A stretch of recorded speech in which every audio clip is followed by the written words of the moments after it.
Nous voici arrivés au dernier débat de la journée. J'espère que vous avez passé une très bonne journée. J'espère que vous avez été inspirés. J'espère que vous avez fait les bonnes rencontres. J'espère que vous avez vu beaucoup de choses innovantes. Et ce n'est pas fini parce qu'à l'issue de ce débat, on enchaînera au quasiment avec les ICC Startup Awards. Et donc il faudra vraiment rester pour la soirée qui s'annonce vraiment très riche en innovation aussi. En fait, on parle de disruption ou de disrupteur. C'est finalement très pertinent pour une journée consacrée à la transformation digitale du retail traditionnel. Juste avant cette soirée des Awards, où justement on sera récompensé d'autres disrupteurs, des acteurs de technologie. Pour notre dernier débat de la journée, je vais inviter les intervenants à monter un par un, à commencer par Philippe de Chanville. Merci de l'applaudir.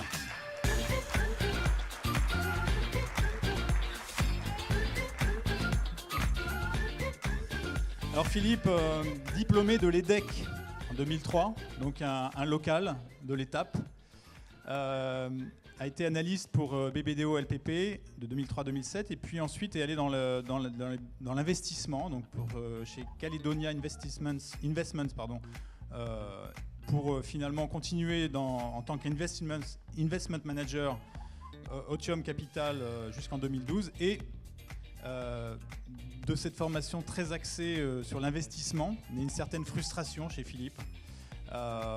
Et je cite, je souhaitais prendre les rênes des entreprises que je voyais passer en tant qu'investisseur et dans le même temps j'étais attiré par l'activité managériale. Voilà, et la seule manière finalement de conjuguer les deux était de monter sa propre boîte. C'est ce qu'il a fait et il va nous en parler. J'invite à présent Joël Palix, le patron de Feel Unique.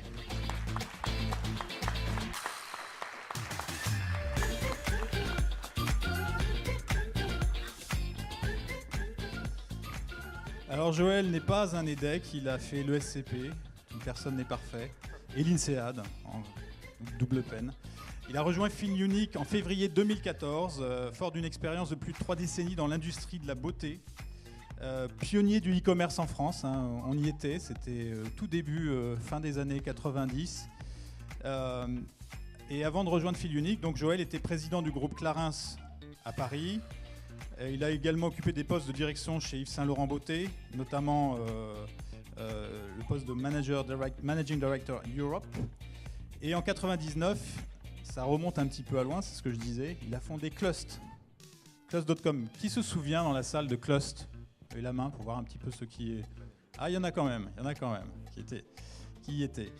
C'était la première start-up de commerce électronique d'achat groupé en Europe. Il a également passé un peu de temps chez 3 Suisses en tant que DG de la Cité Numérique, qui était une tentative de disruption de l'intérieur de 3 Suisses. Je vais appeler enfin Julien Khaled, cofondateur de Made.com.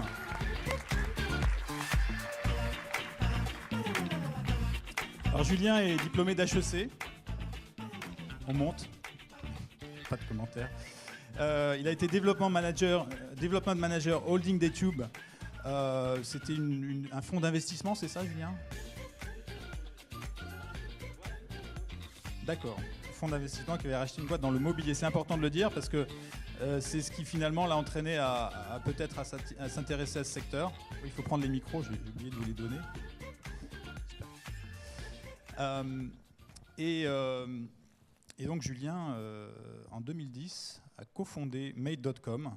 Made.com, pour ceux qui ne sont pas allés en Angleterre et qui ne connaissent pas encore, mais ce serait étonnant, c'est le pure player de la vente de meubles en ligne, la marque de mobilier design de qualité qui est née à Londres justement en 2010. Elle se développe avec un modèle innovant qui lui permet de produire à la fois 2 fois plus vite en vendant 2 fois moins cher. Et en 2017, elle faisait 150 millions d'euros de chiffre d'affaires. Donc je vais vous rejoindre pour qu'on échange un petit peu sur ce sujet de la disruption. Alors, disrupteur, qu'est-ce que ça veut dire? C'est un terme un petit peu galvaudé, on l'entend tout le temps. J'aimerais bien que vous me disiez chacun en 2 mots, qu'est-ce qui fait que votre entreprise est disruptive? Philippe. S'il fallait le dire en 2 mots, je dirais d'une part utilisation de la data et d'autre part création, agrégation de communautés. Autant chez nos clients que chez nos marchands, que chez les youtubeurs, que dans beaucoup de dimensions, la création de communautés. Joël. Alors dans le cas de Fil Unique, on a énormément élargi l'assortiment de produits qu'on peut trouver. Peut-être que tu peux expliquer ce qu'est Fil Unique. Alors Fil Unique, on est un distributeur en ligne de produits cosmétiques. Et donc on met à disposition de consommateurs dans le monde entier 500 marques, 30 000 références. C'est 3 fois ce qu'on peut trouver dans la parfumerie d'une grande chaîne nationale. C'est des produits qui sont distribués dans des circuits qui étaient étanches jusqu'à présent, à savoir la parapharmacie, la parfumerie, les instituts, les salons de coiffure, tout ça réuni sous un même toit. L'autre point différenciant, c'est un énorme investissement autour du contenu, tutos, démos, produits, et puis des éléments communautaires et de services, notamment l'échantillonnage préalable à l'achat. Très bien. Julien, Made.com, disrupteur. Alors, je ne sais pas si je dois dire pas grand-chose ou pas mal de choses. J'ai appris tout à l'heure, je déconne pas, j'avais jamais regardé ça comme ça, qu'on était une des premières DNVB, des Digitally Native Vertical Brands. On s'est jamais dit on va monter une DNVB. Nous, on n'a rien inventé. On n'a pas inventé la demande client qui disait qu'on n'arrivait pas à trouver du mobilier un peu quali, un peu différent, pas trop cher. Et on n'a pas inventé la tech extrêmement révolutionnaire en 2010 qui nous a permis de nous lancer. Je cite le e-commerce, c'était absolument pas révolutionnaire. By the way, tout le monde pense qu'on est innovant parce qu'on vend online, parce qu'online c'est pas cher, c'est absolument pas innovant de vendre online, et online c'est très cher. Mais on a utilisé la capacité du e-commerce à aller targeter toute la population d'un pays à partir d'un stock. Donc en commandant 10 produits chez un fournisseur, j'ai pas besoin de livrer 100 magasins. Je peux le vendre directement à toute l'Angleterre pour réinventer le process de design et développement de produits et de sourcing et rendre ces produits originaux très peu chers. Alors justement, cette notion de réinvention ou de disruption, comment ça se vit dans l'entreprise, Joël? Les collaborateurs, est-ce qu'ils ont conscience de participer à quelque chose de révolutionnaire? Bon, je crois que ça se vit bien maintenant. En tant que patron, je ne peux pas dire autrement. On a des personnes qui viennent du monde du retail traditionnel, donc ce ne sont pas que des disrupteurs de notre catégorie. Et ce qui caractérise l'esprit de l'entreprise, c'est un mélange de culture entre la culture de l'essai, donc assez entrepreneurial, tenter beaucoup de choses, et la culture de la data pour valider tous ces essais et en sélectionner les plus pertinents. Donc c'est ce mariage-là qui, je crois, caractérise l'esprit de l'entreprise. Donc c'est pas que de l'entrepreneuriat, c'est aussi beaucoup de l'analytique. Hein. Alors est-ce que justement, Philippe, il y a peut-être un profil type quelles sont les caractéristiques que vous allez chercher chez les candidats parce que vous avez beaucoup recruté ces derniers temps? Oui, effectivement. Alors je ne sais pas si je dirais qu'en interne, on a conscience de disrupter. Ouais. C'est peut-être ce qu'on se dit après coup, peut-être les 2 fondateurs, donc Christian et moi, c'est ce qu'on peut se dire au bout de 3-4 ans en disant mais finalement, on a peut-être fait un peu bouger les lignes, mais en interne, on se dit plutôt on résout des problèmes. On est face à des problèmes, on essaye de les résoudre. Donc le type de profil que l'on cherche pour ça, il y a un mot qui est sorti il y a quelques temps, il n'est pas de nous, ça s'appelle les Smart Creative. Ce sont des gens qui sont à la fois très orientés data, test and learn, donc avec des itérations nombreuses basées sur des retours très factuels et une capacité à penser un peu en dehors de guidelines dits de principe ou de métier pour aller chercher des réponses un peu à droite à gauche, là où on ne les attend pas. Donc ça, ce sont des profils smart creatifs, très analytiques et en même temps une capacité créatrice et à opérer les choses. Et ensuite, dans la manière de faire cette disruption, encore une fois, je ne suis pas sûr qu'on ait conscience de disrupter quoi que ce soit. Par contre, dans la phase de résolution des problèmes, je dirais qu'on est des pâtissiers, on crée un millefeuille qui prend en compte d'une part l'utilisation de solutions sur étagère, typiquement tout ce qui est gestion de la data. Dans beaucoup de cas, on ne va pas inventer la roue. AWS, on l'utilise tel que c'est, etc. Dans d'autres cas, deuxième layer, on va détourner de leur usage des solutions qui existent sur étagère. Typiquement, nos premiers algorithmes sur l'adtech, on les a fait en utilisant des algorithmes de trading financier qu'on a détournés de leur usage pour en faire de la tech. Et il y a un troisième niveau qui est penser quelque chose de vraiment nouveau, vraiment différenciant. Ça arrive de temps en temps, mais ce n'est pas le quotidien. En fait, ce qui fait le changement, c'est la combinaison des trois de manière assez régulière. Alors ces profils analytiques, Julien, c'est pas analytique et créatif, c'est pas un peu le mouton à 5 pattes, ou c'est pas compliqué à identifier? Alors je sais pas si on cherche des profils analytiques et créatifs. Moi, je suis entièrement d'accord avec le fait d'en chercher, mais je pense qu'il n'y a pas uniquement besoin de ça. Alors déjà, je suis tout à fait d'accord avec le fait quand on lance une boîte comme la nôtre, quand les gens viennent travailler pour un Made ou pour d'autres boîtes qui font de la disruption, on vient généralement pas bosser pour nous parce qu'on we are disruptors. Mais on est une marque sympa, une marque qui croit, on fait les choses de temps en temps différemment. On n'invente rien, on résout aussi des problèmes. L'une de nos 3 valeurs quand on a lancé Made, c'est assez faux parce qu'en fait on a mis 3 ans à trouver nos valeurs, on n'arrivait pas à se mettre d'accord. Je crois qu'on avait incredible value, donc il faut créer la valeur pour le client, ça c'est le plus important. C'était pas sur le prix donc, value au sens... Les values c'était sur tout, c'était sur le fait de mieux travailler, c'était sur le prix, on en voulait une qui avait le prix. Ouais. On avait attention to detail qui était à la fois le fait de bien bosser et d'aller jusqu'au bout des choses. C'est facile de faire notre métier facilement en passant par des importateurs, en allant voir les grosses usines, etc. Et sur le produit, et on avait unconventional, donc c'était réfléchir out of the box, etc. Mais pour revenir là-dessus, sur le recrutement, nous, j'ai l'impression qu'on a fait ça très tard dans la boîte, mais en fait c'était en 2012. C'est le problème quand vous avez lancé une société, que vous avez l'impression que tout ce qui est arrivé 2 ans, 3 ans après la création, alors que ça fait 8 ans, c'était à la fin. On s'est dit qu'on allait arrêter de recruter uniquement sur les hard skills, sur les capacités techniques, ce qu'on fait tous, mais qu'on allait regarder les soft skills. Et on s'est fait une liste de soft skills qu'on essayait de faire du tick the box à chaque fois qu'on avait des gens qu'on voyait. Il y avait smart, flexible, hardworking, loyal, éthique, et on avait willing to learn.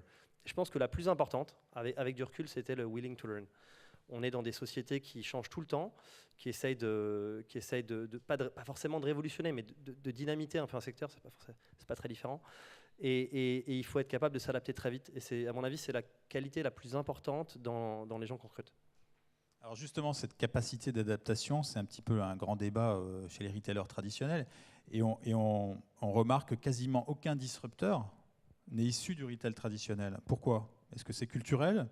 Est-ce que c'est le manque de tropisme technologique? On voyait ce matin Ocado qui se positionne comme une solution avant d'être peut-être un retailer. Est-ce que c'est la lourdeur des organisations, manque de vision, etc. Joël, toi qui as été chez 3 Suisses il y a longtemps, qu'est-ce que tu en penses? Oui, j'étais dans la région il y a 20 ans. J'ai lancé le e-commerce des 3 Suisses, mais c'était quelque chose qu'on faisait à côté du gros catalogue, parce que 3 Suisses, avant d'être un chouchou, c'était surtout un mammouth. Bah oui. Et c'était très dur de faire bouger cette organisation qui était prise dans 2 grandes difficultés. Le fast fashion qui débarquait et qui mettait à bas le gros catalogue, et puis l'Internet qui arrivait et qui compliquait également par rapport au métier d'origine. Je pense que quand on est un gros acteur existant, par définition, on voit le Internet comme quelque chose de complémentaire, avec lequel on va devoir faire des compromis.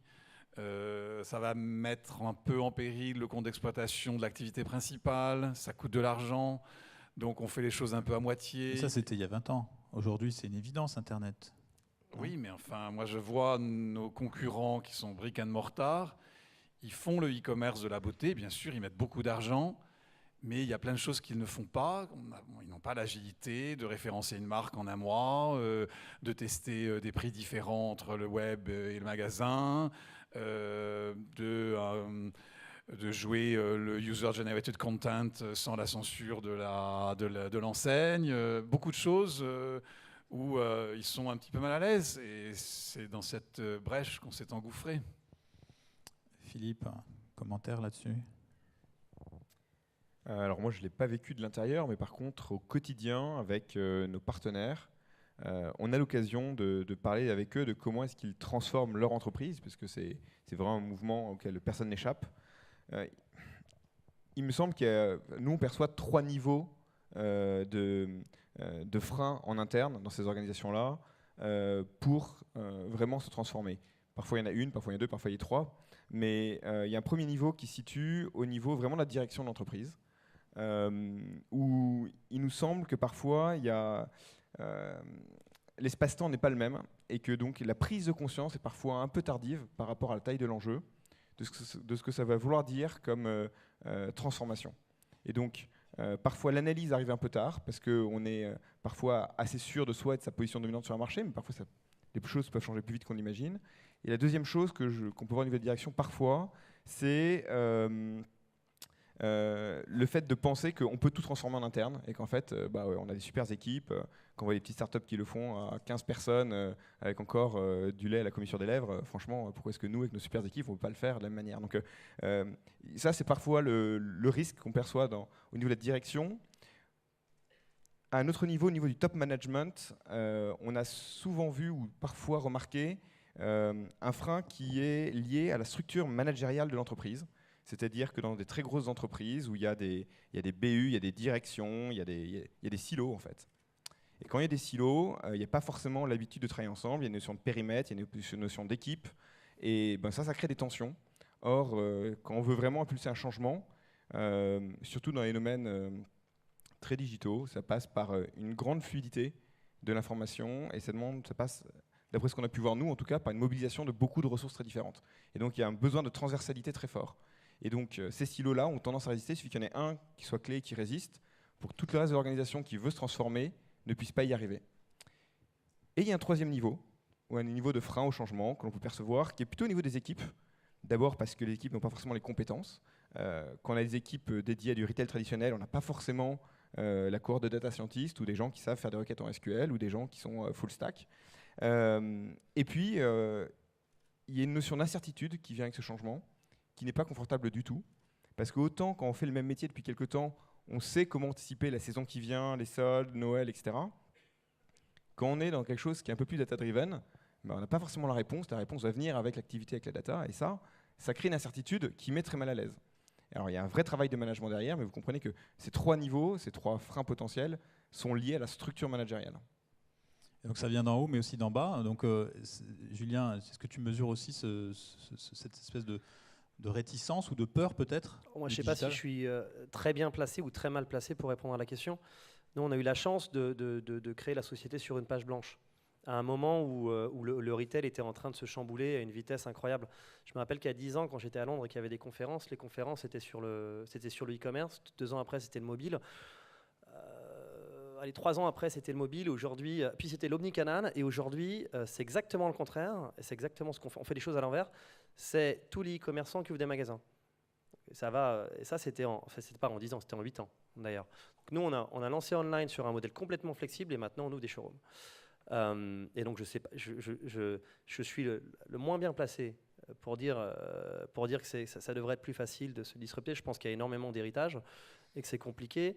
Je pense que le e-commerce qui est en fait une chance incroyable et non un risque, parce que ça permet énormément de choses. C'est un nouveau canal de distribution, c'est un nouveau canal d'acquisition de clients, ça permet de connaître tous ses clients et ça permet aux clients de donner du feedback.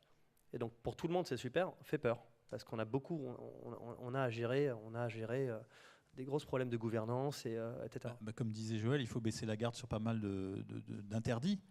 Et notamment en communication, les avis clients filtrés, l'image absolument préservée sur les réseaux sociaux, etc. Donc il y a effectivement beaucoup de pratiques traditionnelles et des marques qui sont à abandonner.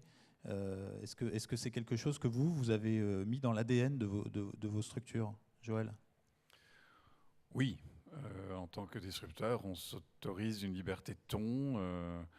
On s'autorise tous les tests dont je parlais un peu avant, cette culture on essaye, on voit bien comment ça se passe et on peut corriger si nécessaire. Je pense qu'à l'intérieur d'une entreprise beaucoup plus grande, souvent avec des actionnaires plus établis, la prise de risque des managers n'est pas du tout la même et l'accompagnement par les dirigeants sur des initiatives un peu risquées n'est pas aussi favorable. Donc C'est ce qui différencie l'agilité d'un pure player, je pense, d'un acteur très omnichannel, très structuré, qui a d'autres cartes en main. Hein, attention, ils ont tout à fait la capacité de réussir aussi. Et justement, tu parlais de financement. C'est un sujet qu'on n'a pas évoqué, mais une des véritables différences, j'ai l'impression, entre vos sociétés et celles qui sont établies depuis longtemps, c'est que ces financements et les attentes en fait, de retour sur investissement sont un petit peu différents. Et donc, les conditions pour disrupter un secteur, que ce soit le DIY, la beauté ou le meuble, c'est quoi? C'est le timing, c'est le financement, c'est l'équipe, on en a parlé. Voilà. Joël ou Julien, qui veut commencer? Je vais donner ta réponse, Joël. Hein. Oui, ok. Alors, je vais commencer par malgré le fait que je vais terminer la réponse d'avant sur c'est difficile pour un grand retailer de disrupter. Moi, je pense que tu donnerais une page blanche à pas mal d'équipes ou de parties d'équipes de grosses boîtes qui sont là aujourd'hui, mais une page blanche avec aucun historique, la plupart des gens te feraient quelque chose de très différent et qui potentiellement aurait beaucoup d'avenir. Cependant, nous, la chose qu'on a fait pendant les 3 premières années, en partie parce qu'on était radin et qu'on ne voulait pas bien payer les gens, mais surtout parce qu'on avait peur on avait peur de faire les choses de façon trop traditionnelle, c'est qu'on refusait de recruter des gens qui avaient trop d'expérience dans le secteur. C'était une des choses. Donc je pense que la première chose, c'est de pas trop connaître son secteur. Pourquoi? Parce que sinon, on va s'interdire des choses. Sinon, on va développer ses collections de meubles en 2 ans. Parce que c'est comme ça que ça se fait. Et on a commencé en 3 mois. Aujourd'hui, c'est déjà en 1 an chez nous parce qu'on a recruté des gars et on le fait mieux. Mais si on l'avait fait en 2 ans, on n'aurait pas bougé de la même façon. Sinon, on aurait sourcé différemment. Sinon, on aurait acheté différemment. Donc, quelque part, tu dis qu'il faut réapprendre le métier de l'intérieur. Ouais, alors, il faut réapprendre le métier de l'intérieur et modulo le fait que, encore, donc nous, on s'est lancé en 2010 et il y a plein de gens en fait, qui se sont lancés, qui ont essayé de faire la même chose. Et on a vu quasiment tout leur deck d'investissement parce que le 80% se sont plantés. C'est un métier qui est difficile. Pas qu'on soit meilleur que les autres, mais je pense que le timing a bien joué et puis on ne s'est pas trop planté. Et en regardant leur deck, je voyais 2 choses. Parce que tout le monde nous a posé la question de pourquoi vous allez réussir alors que tous les gars d'à côté se plantent. Ils avaient des prix plus importants. Ils avaient des coûts d'acquisition plus importants aussi, cependant. Ils avaient des marges moins importantes et un taux de conversion inférieur. Moi, ce que je vois, c'est des prix plus importants. Ça veut dire qu'ils n'allaient pas vraiment au bout du bout pour bien acheter. Et ils avaient des coûts d'acquisition supérieurs parce qu'ils avaient des produits pas si différenciants. Alors, il faut quand même un peu connaître son métier. Si on ne le connaît pas du tout, nous, si on avait personne, enfin, tous les 3, on avait bossé un petit peu dans le lab, si on n'avait pas connu un minimum le métier pour savoir ce qui marchait, ce qui ne marchait pas, on aurait sûrement fait beaucoup de conneries. Joël. Comme dit Julien, être un outsider, je pense, c'est un vrai atout. En tout cas, pour la naissance de l'entreprise.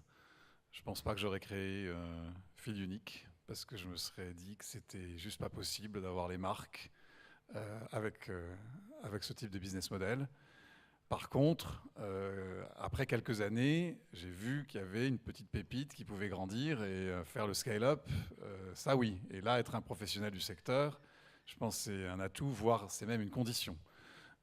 Mais au départ du projet, il faut être avec un esprit vierge et s'autoriser des choses qu'un professionnel du secteur ne ferait pas. Avoir la permission de le faire. Et donc ça, c'est aussi une question de qui sont vos investisseurs, qui vous autorise à prendre des risques. Il y a effectivement la prise de risque par les financiers. Et je pense qu'une équipe nouvelle, parfois, peut convaincre les investisseurs plus facilement parce qu'ils voient où la disruption va intervenir, en fait. Voilà. Philippe, un mot sur ce sujet? Oui, écoutez, je rejoins tout à fait Julien et Joël. Oui, je pense qu'être un outsider est un vrai plus. Et d'ailleurs, en tant que fondateur, on a souvent cette boutade entre nous qu'en général, les investisseurs, surtout au début d'un projet, les investisseurs qui sont le plus frileux sont en général ceux qui viennent de l'industrie parce que c'est les meilleurs pour trouver des excuses pour lesquelles ça ne marchera pas. Et donc, c'est ceux en général qui n'investissent pas au démarrage. Ceux qui investissent au démarrage sont ceux qui connaissent un peu moins bien le vertical. Cela dit, je trouve que c'est difficile aussi d'attaquer un secteur sans connaître du tout. Donc, nous, on l'attaquait sans le connaître à partir du vertical. Par contre, d'un point de vue client, avec Christian, nous sommes des gros bricoleurs, on avait une bonne idée de ce que l'on cherchait nous en tant que client et donc du besoin. On était capable de se mettre dans les bottes du bricoleur et du jardinier et de comprendre ce qu'il voulait d'une part. Et deuxièmement, on a attaqué le vertical non pas comme un professionnel du bricolage et du jardinage, mais comme une boîte tech. Donc on l'a attaqué avec une expertise, une volonté de développer une expertise tech. Et aujourd'hui, on se considère vraiment comme une boîte technologie, plus qu'un retailer du bricolage-jardinage. Alors même si avec le temps, maintenant, on est obligé de rattraper notre retard, d'apprendre et d'embaucher à marche forcée des gens qui viennent de cette industrie-là. Est-ce que ça veut dire que vous pourriez faire autre chose que du bricolage ? Alors, si on avait eu l'appétence en interne et on avait été capable de bien comprendre le besoin client sur un autre vertical, oui, je pense qu'on a pu utiliser la technologie sur autre chose. Après, le vertical sur lequel on est, qu'on a choisi, on l'a choisi parce qu'il était extrêmement intéressant d'un point de vue taille de marché, facilité de pénétration, absence de concurrence digitale, etc. Donc ça, c'est les conditions qui ont fait que vous avez choisi ce vertical. Mais tous les verticales ne sont pas disruptables, entre guillemets. Joël, la beauté, est-ce que c'est un sujet qui comportait justement tous ces paramètres ? La beauté est disruptable. Elle est disruptable en tant que retailer, mais elle est de plus en plus disruptée au niveau des marques. Tous les grands leaders aujourd'hui sont confrontés à l'apparition de marques digitales, celles dont parlait Julien, qui prennent des parts de marché importantes. Donc je pense qu'aujourd'hui, il y a très peu de secteurs qui ne sont pas disruptables. Il faut juste avoir les financements et puis bien se dire qu'il y a peu d'appelés. Il y a beaucoup d'appelés, peu d'élus, comme on dit, parce qu'on parle des réussites, mais combien de tentatives avortées ? Alors justement, dans vos parcours respectifs, Julien, tu disais tout à l'heure, on s'est moins planté que les autres. Quels obstacles est-ce que vous avez rencontrés concrètement ? On s'est moins planté que les autres qui se sont plantés. Il y en a aussi qui se sont moins plantés que nous. Et on s'est planté plein de fois. Heureusement, on ne s'est pas complètement planté. Le premier obstacle, c'est d'avoir des gens qui achètent, fondamentalement. Nous, on a monté une boîte. On était 3 Français à Londres qui vendaient du mobilier, différents designs sympas, qu'on disait qualitatifs, 2 fois moins cher à peu près que ce qu'on pouvait trouver, enfin l'équivalent sur le marché, parce qu'on a des marges beaucoup moins importantes, parce qu'on a une base de coûts beaucoup plus faible, qu'on allait vous livrer 3 mois et demi après, au tout début. Donc ça a évolué, maintenant c'est en moyenne 2 semaines et demie. C'était un peu too good to be true. Donc c'est le problème principal, c'est quand on crée une marque from scratch, c'est créer la confiance utilisateur. C'est vachement compliqué. Et créer un minimum de volume. Derrière, on a eu toutes les emmerdes possibles du monde, comme tout le monde, sur ce qui est la logistique. Les 50 premiers produits qui sont arrivés cassés. C'était mal packagé. Avant d'arriver cassés, ils ont été perdus, parce que j'avais collé les mauvaises étiquettes. C'est pas une blague. Et le deuxième batch est arrivé partiellement en retard. Donc on en a plein des problèmes. Ce qu'on s'autorise quand on est une jeune marque, c'est à l'essayer. Et pourtant, on pensait que ça allait parfait. À l'essayer, puis quand ça plante, on email les clients, on les appelle avec un accent anglais horrible en leur disant on ne sait pas où est ta chaise, mais c'est pas grave. Je vais la trouver, elle arrive dans 3 jours, etc. etc. Donc tu as ça. Et derrière, la plus grosse complication, moi je trouve, quand on monte un business, c'est quand on commence à grossir. Alors, c'est déjà dur de trouver ce qu'on appelle le scale, mais gérer la croissance, à la fois en termes opérationnels et très rapidement en termes managériels. Moi, je pense que je suis niveau 3 du management sur 50 par rapport à tout le monde ici. On apprend, et gérer une croissance managériale dans l'entreprise, c'est très compliqué. Philippe, commentaire sur la gestion de la croissance ou de l'hypercroissance ? Parce que c'est souvent ça. Extrêmement complexe, j'en conviens, parce qu'en fait, il y a vraiment 2 choses à faire en parallèle. D'une part, on fait grandir un business, dans le sens où on fait grandir un modèle avec des clients, avec des problématiques de taille, de passage à l'échelle en termes de service client, en termes d'approvisionnement, en termes de marketing, qui changent beaucoup. Suivant si on fait 5, 50 ou 500 millions, on a des problématiques vraiment différentes. On a les mêmes problématiques sur l'infrastructure data et toute la tech, qui est un vrai enjeu, un enjeu de recrutement notamment. Et c'est un enjeu derrière en fait, ça c'est une première chose que l'on crée, c'est le business, mais il y a un enjeu de créer l'entreprise en fait. Et quand on dit créer l'entreprise, c'est créer l'environnement dans lequel des humains vont, on l'espère, et on le fait pour ça, s'épanouir, grandir, phosphorer et apporter des idées, se développer. Et donc en fait, il y a vraiment 2 choses à faire. C'est le business avec des clients, et c'est créer une structure avec une gouvernance, avec un environnement, avec des valeurs, c'est extrêmement important. Et on a vite fait de faire l'un ou l'autre. Or, il me semble qu'on est obligé de faire les 2. Donc c'est cette dualité que je trouve assez compliquée. On est ravis de deux cofondateurs pour cela, et je pense qu'on serait 10, ça ne serait pas suffisant. Alors ça, c'est des obstacles plutôt venus de l'intérieur, ou en tout cas liés à votre croissance, mais des obstacles externes. Joël, tu me parlais à un moment de cet univers des cosmétiques qui était extrêmement réglementé. Il y a eu pas mal d'obstacles finalement pour ne serait-ce que vendre en ligne. Oui. Quand on a voulu attaquer des marchés étrangers, par exemple, ma première décision pour venir sur la France, c'était quoi? C'était de racheter une petite chaîne de parfumerie, magasin physique.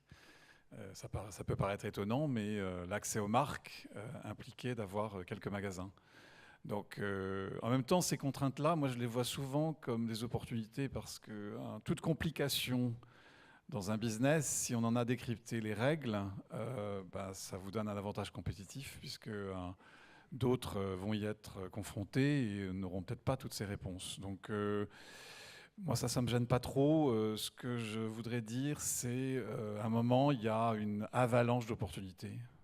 Et notamment quand on réfléchit à l'international, puisqu'on a tous une bonne techno, une enseigne qui commence à être connue, un bon catalogue produit. Donc l'envie, c'est de grandir sur ces actifs-là. Et l'international, ça paraît être une évidence. Mais là, c'est une avalanche de propositions, d'opportunités, de partenariats. Et il faut vraiment choisir, sélectionner. Pas se tromper parce qu'on sait qu'il y a des pays où si on prend le mauvais partenaire, eh bien, on a cramé l'enseigne sur ce territoire. Donc là, il y a un vrai enjeu de business développement qui n'est pas simple. D'autres histoires d'opportunités, parce qu'effectivement, on parle des obstacles, mais vous avez su aussi saisir des opportunités. Julien? Je suis en train de réfléchir en live là. Philippe? On a fait des bêtises, hein, typiquement sur des lancements de pays trop rapides. Ah oui, là, c'est le timing. Plutôt. Non, on est parti en Italie pour une mauvaise raison, qui était qu'on avait un média deal. Et on s'est dit, on a un super deal, donc on va aller dans le pays dans lequel, typiquement, on n'irait pas forcément, parce qu'en termes de e-commerce, les taux de conversion sont 2 à 3 fois inférieurs aux taux de conversion dans les autres pays, mais on y va parce qu'on a un bon deal. Très mauvaise raison. L'opportunité qu'on a saisie au bout d'un moment, enfin, on a mis très longtemps à la saisir parce qu'on l'a repoussée au dernier moment. Enfin, encore, c'était début 2013, donc c'était pas forcément le dernier moment. On a mis 3 ans à lancer en France. On nous a demandé, nous, depuis le premier jour, quand on a levé des fonds, quand est-ce qu'on lancerait en France. Et certains investisseurs ont voulu le mettre dans les term sheets d'investissement, qu'on lancerait début 2011 en France. Donc on a dit non, parce qu'on avait un métier très difficile, qu'on était en train d'apprendre et qu'on n'avait pas encore commencé à apprendre. Et on s'est lancé quand on pensait que c'était le bon moment, donc début 2013. Et c'est une des opportunités qu'on a saisies. On en a saisi une deuxième. Et je vais le redire parce que c'est une chose très importante chez nous, c'est qu'au bout d'un moment, on a eu tellement de demandes d'utilisateurs qu'on a ouvert un showroom.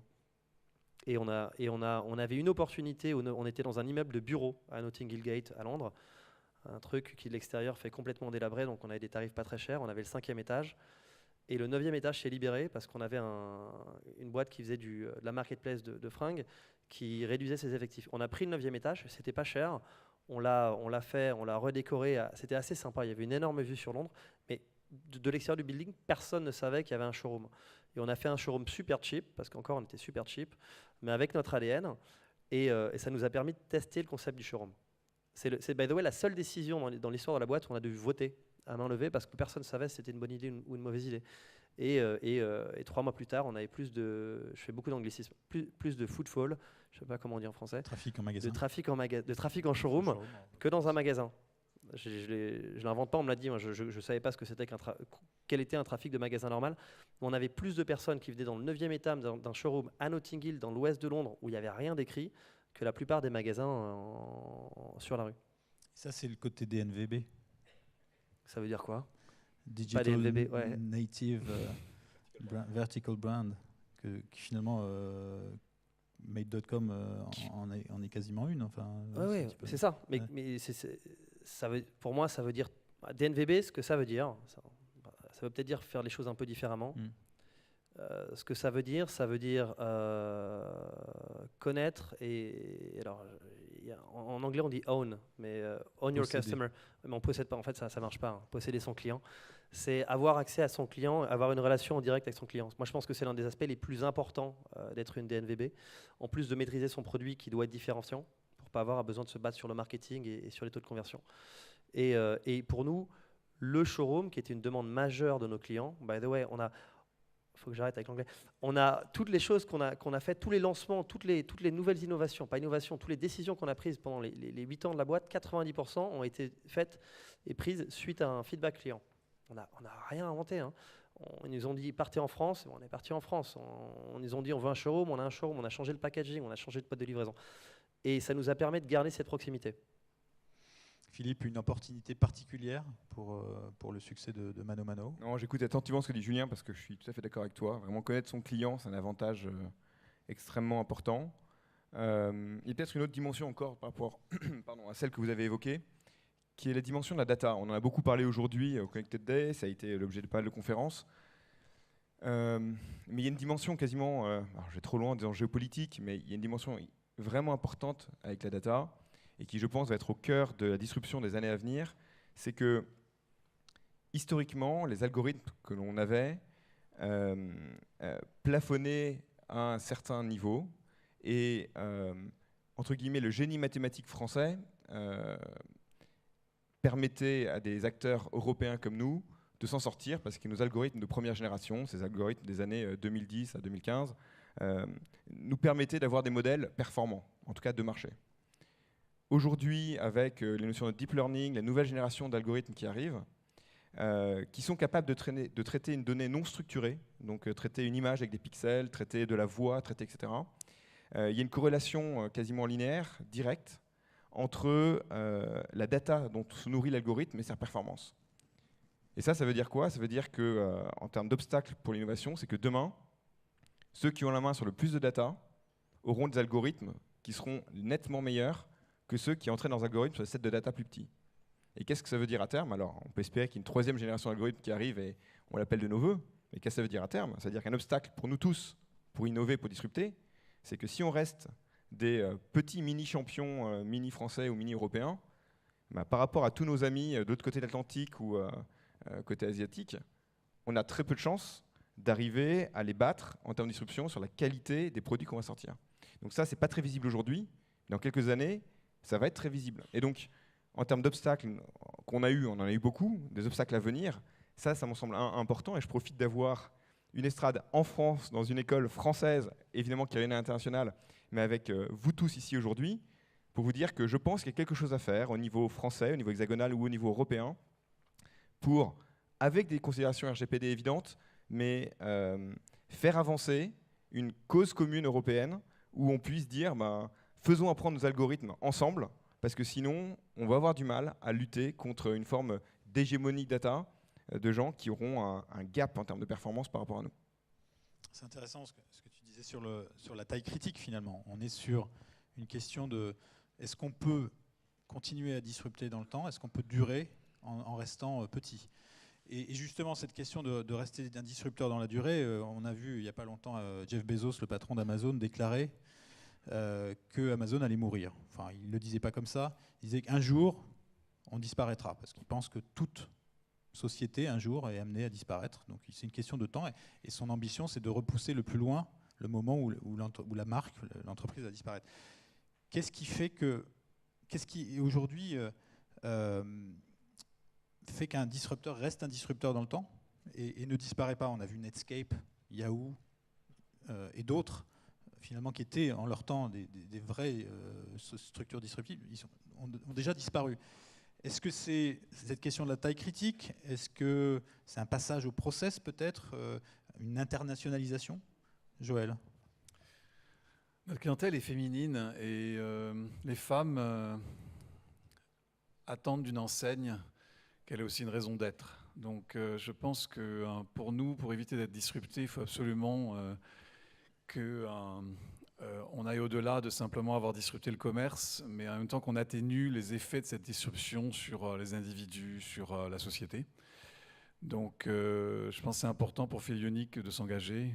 Donc on a commencé des campagnes autour du gaspillage, parce qu'il y a beaucoup d'achats beauté qui sont mal faits et les produits ne sont pas consommés. Autour de l'environnement, donc on commence à proposer des bilans carbone sur les solutions de livraison et vraiment essayer d'inciter à une consommation plus responsable. Et puis, je prends les devants sur une critique qui va débouler sur l'impact des médias sociaux sur le self-image. Donc on a fait un partenariat avec une fondation en Angleterre qui s'appelle Mind, qui travaille sur les problèmes psychologiques des jeunes notamment, parce que je pense qu'il faut faire attention à toutes ces nouvelles technologies et sur leur impact dans la société. Je pense que ça, c'est une des manières pour Fil Unique de s'inscrire dans la durée. Julien ? C'est une très bonne question. Ça me ramène tout à l'heure, en fait, quand tu demandais quels étaient les obstacles pour un disrupteur, j'ai oublié le dernier, ou les risques. Le risque pour un disrupteur, c'est quand on devient un peu trop gros et on a beau être les petits poussés de la salle. Pour moi, 150 millions, c'est énorme. Et puis ça, c'était l'année dernière. On a l'impression d'être une multinationale, quoi, à 400 personnes. Et le vrai risque, et heureusement, on a une super équipe qui fait un super boulot, c'est d'arrêter de disrupter. C'est d'avoir trop à risque et trop en jeu pour lancer ces nouveaux projets qui feront la croissance de demain et après-demain. Et je pense qu'il faut se forcer. Mais même quand on a 5 ans, il faut se forcer à se dire, j'ai entendu quelqu'un dire un jour, nous on se force à se dire que 30% du chiffre d'affaires de l'année prochaine sera fait par des nouveaux services. C'est une boîte de services. Nous, ça va être plus compliqué de faire ça avec des nouveaux services ou des nouveaux produits. Des nouveaux produits, c'est possible. Mais c'est peut-être 30, c'est peut-être 25, c'est peut-être 50, c'est peut-être 5%. L'idée, c'est de se dire, il faut que 5% de ce que je réalise l'année prochaine, quelle que soit la KPI, soit amené par quelque chose de nouveau. Parce que sinon, ce que j'ai vu dans plein de boîtes, pas forcément chez nous, c'est que tout projet est trop petit. Tout projet est trop petit et si c'est pour faire plus de % de chiffre, parce que ça va faire 4 millions, parce que vous faites 200 millions, eh ben on va dépenser 2%, 1% de plus en marketing ou 2% de plus en marketing et c'est plus simple. Et donc c'est un mindset. C'est un mindset année après année. Alors, est-ce qu'on peut faire un parcours solo dans la durée, Philippe ? Est-ce que demain, un disrupté ne viendra pas racheter le disrupteur mano mano ? Et à quel moment ? Est-ce que ce n'est pas quelque chose qui est à la fois une menace ou peut-être même une opportunité ? C'est une bonne question et c'est une discussion qu'on a avec mon associé et avec d'autres personnes pratiquement depuis le lancement, puisque depuis le début, sur notre univers, on a eu ce genre de discussion. Nous, notre vision, elle est de dire qu'on est sur un marché absolument incroyable. Dans le monde du retail, alors je ne sais pas si ce sont des niches, ce sont des très grosses niches, c'est plutôt des chenilles, mais il y a le marché du bricolage-jardinage, c'est 200 milliards en B2C, 200 milliards en B2B, dans 6 pays européens, c'est un marché de 400 milliards, qui a 5% sur Internet aujourd'hui, là où tous les autres biens d'équipement des ménages sont entre 12 et 20%, 25% un peu plus avancé. Donc grosso modo, il y a un retard de 10% sur ces 400 milliards de passage au digital, et nous anticipons que ce passage au digital va se faire dans les 3, 4, 5 ans qui viennent. Donc il y a 40 milliards qui vont passer du retail au digital dans les quelques années qui viennent. Pour nous, on a l'impression d'être au tout début de la ruée vers l'ouest, avec notre caravane, avec nos 2 petites mules et notre petite pelle. Et on voit plein d'autres caravanes qui se lancent en même temps que nous, plus grosses, plus petites. Et on se dit, en fait, l'enjeu aujourd'hui, c'est quoi ? C'est d'aller conquérir ce terrain vierge. Et donc, solo ou pas solo, nous, l'enjeu, c'est le financement. Parce que l'enjeu dans cette ruée vers l'ouest, c'est la vitesse. C'est vraiment le rapport au temps, qui est asymétrique en fonction des gens.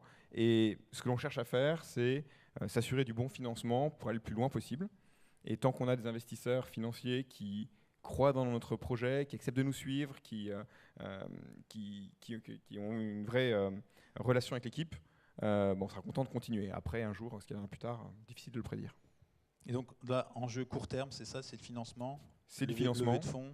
Ça a été toujours extrêmement difficile de lever des fonds pour Mano Mano depuis le premier jour, nos premières levées de fonds. Et vous n'imaginez pas à quel point on a ramé avec Christian pour convaincre des investisseurs, notamment des gens dans le monde du capital risque à Paris, que le bricolage c'était sympa, que le jardinage c'était cool, et que oui, il y avait un marché, et que non, c'est pas qu'une galère, c'est aussi un hobby pour certains, et c'est une passion, et qu'on peut aller changer le vertical. On a eu vraiment beaucoup de mal à convaincre au début, et puis après, ce sont les chiffres qui ont fait le reste. Ça y est, c'est bon. C'est un peu plus facile, mais je ne sais pas si nos investisseurs sont tous passionnés par le bricolage et le jardinage comme on l'est. Joël, même futur pour Fil Unique, c'est quoi les prochaines étapes pour toi ?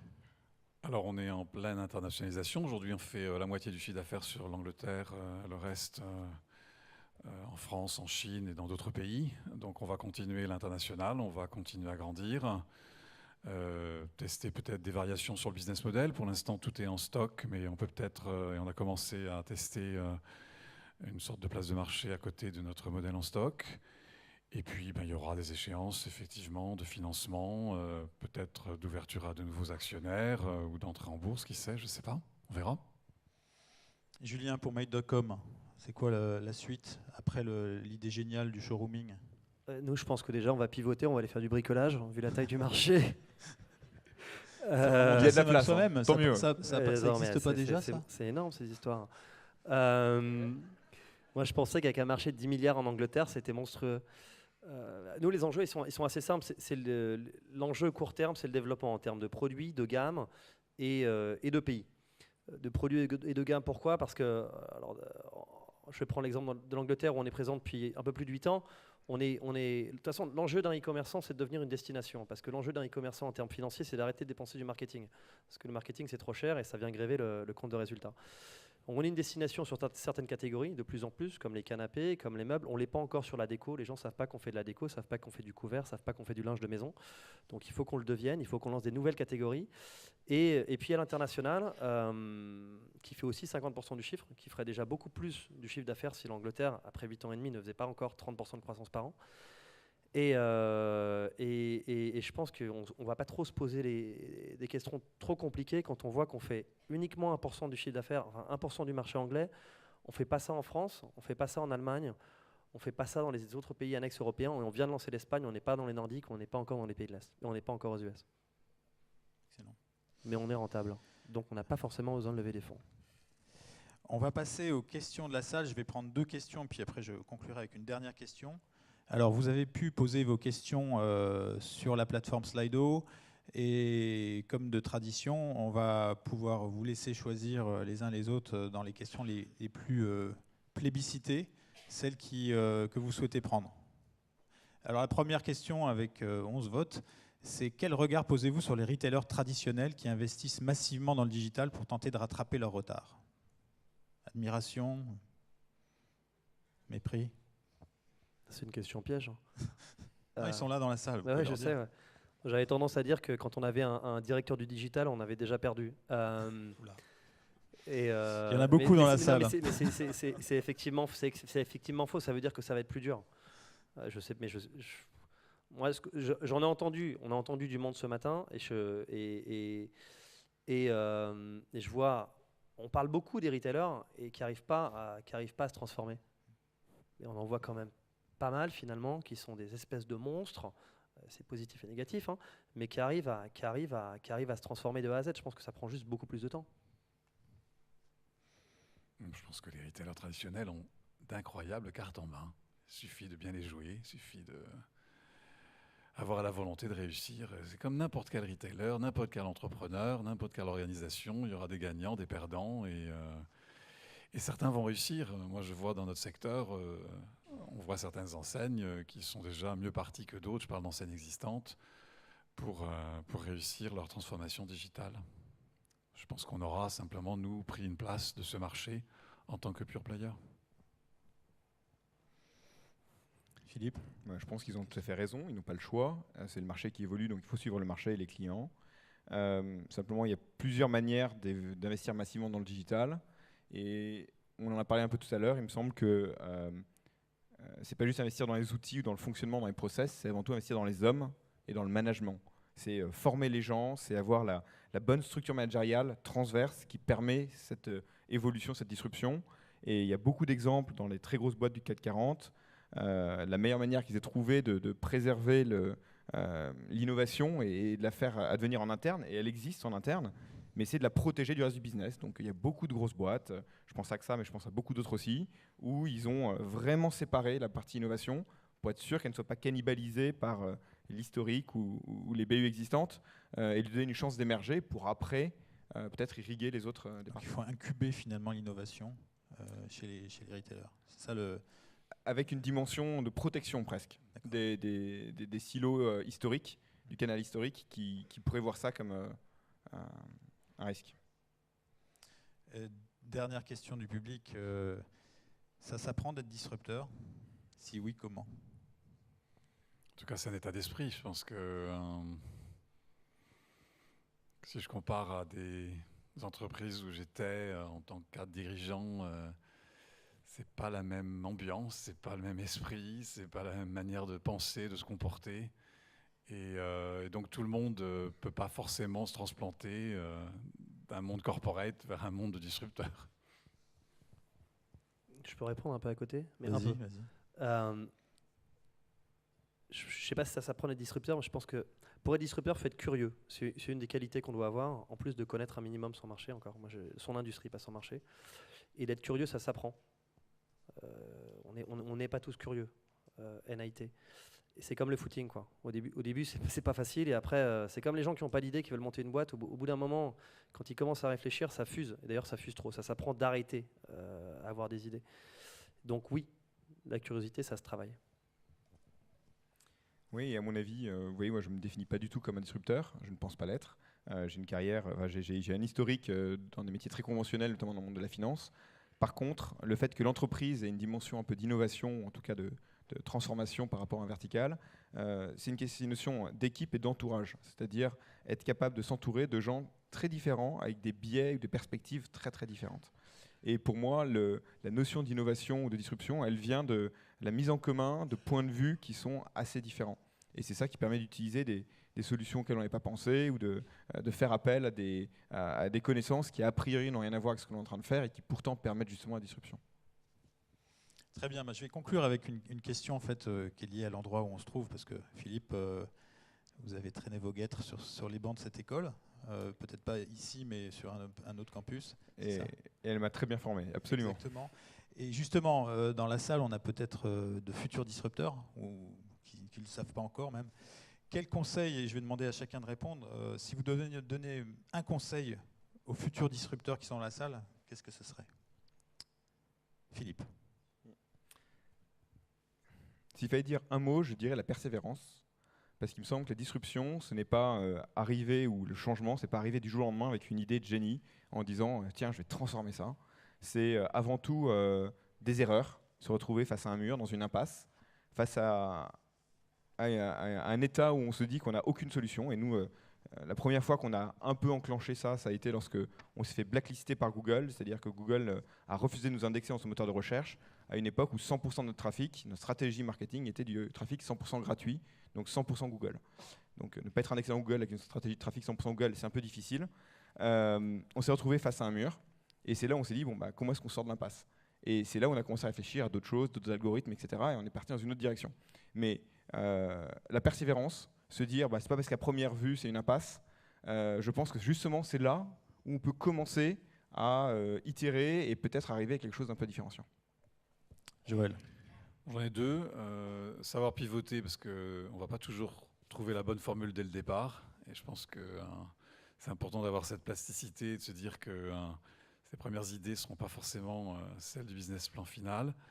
Et la deuxième, c'est de bien choisir le secteur. Je pense que pour disrupter, il faut quand même plutôt s'attaquer à un secteur avec soit des acteurs vieillissants, soit réglementés, soit atomisés. Enfin, il faut qu'il y ait quand même matière à disrupter.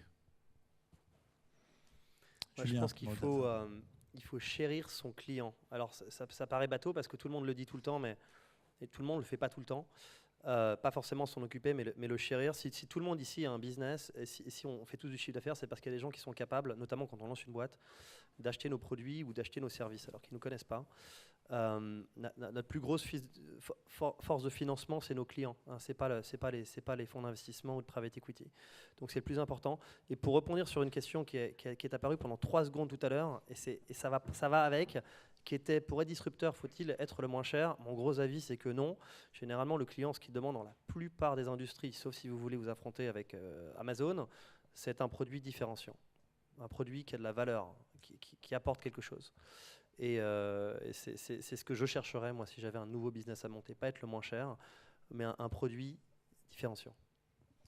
Merci beaucoup. Je vous demande d'applaudir très fort Julien Calette, Joël Palix, Philippe de Chanville.